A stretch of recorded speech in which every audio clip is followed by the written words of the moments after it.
Daily. Taste the Daily. அனைத்து இந்திய அண்ணா முன்னேற்ற கழகத்தில் பிரிந்து கிடக்கின்ற அனைத்து சக்திகளும் ஒன்றிணைய வேண்டும் என்றுதான் இன்றைக்கு தமிழக மக்களுடைய எண்ணமாகவும் அனைத்து இந்திய அண்ணா முன்னேற்ற கழகத்தினுடைய தொண்டர்களுடைய எண்ணங்களில் அதுவாகத்தான் இருக்கிறது என்பதை தெரிவித்துக் கொள்கிறேன். இணைந்தால் மட்டுமே நாம் வெற்றி பெற முடியும், உறுதியாக வெற்றி பெற முடியும் என்ற சூழல் தமிழக மக்களால் இன்றைக்கு தமிழகத்தில் அனைத்து இடங்களிலும் மூலை முடுக்கிலும் ஒழித்துக் கொண்டிருக்கிறது.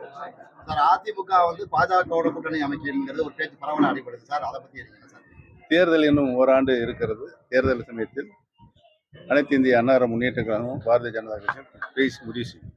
மும்மொழி கொள்கையை பத்தி சார் ஏற்கனவே பேரறிஞர் அண்ணா, புரட்சி தலைவர் எம்ஜிஆர், புரட்சி தலைவர் மாண்புமிகு அம்மா அவர்கள் தமிழகத்தினுடைய முதலமைச்சராக இருந்த பொழுது சட்டமன்றத்தில் இருமொழி கொள்கை தான் வேண்டும் என்று தீர்மானங்கள் நிறைவேற்றி சட்டமன்றத்தில் ஏகமனதாக தீர்மானம் நிறைவேற்றியிருக்கிறார்கள் என்பதையும், நான் முதலமைச்சராக இருந்தபோது கூட சட்டமன்றத்தில் எழுந்த கேள்விகள் அனைத்திற்கும் இருமொழிகளை தான் எங்களுடைய திராவிட இயக்கத்தினுடைய வரலாறு இருக்கிறது என்பதை தெரிவித்திருக்கிறது.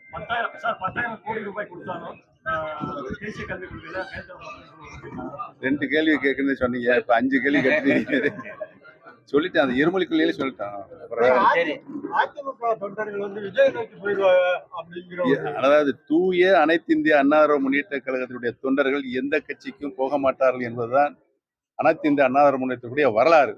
விஜயின் தமிழக வெற்றி கழகத்துக்கு ஒரு பிரபலமான கட்சியா இருக்கு. விவசாயிகள் என்ன சொல்றாங்கன்னா, மக்களோட ஆதரவும் பிரபலமான ஆதரவும் அவங்களுக்கு அதிகமா இருக்கு.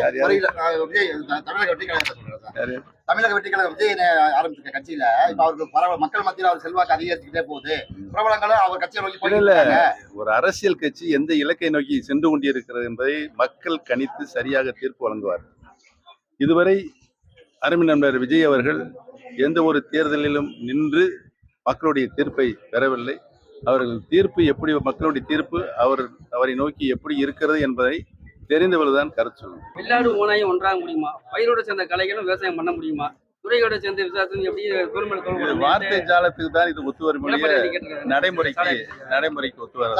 பாதகம் செய்பவரை கண்டால் நாம் பயம் கொள்ளலாகாது பாப்பா.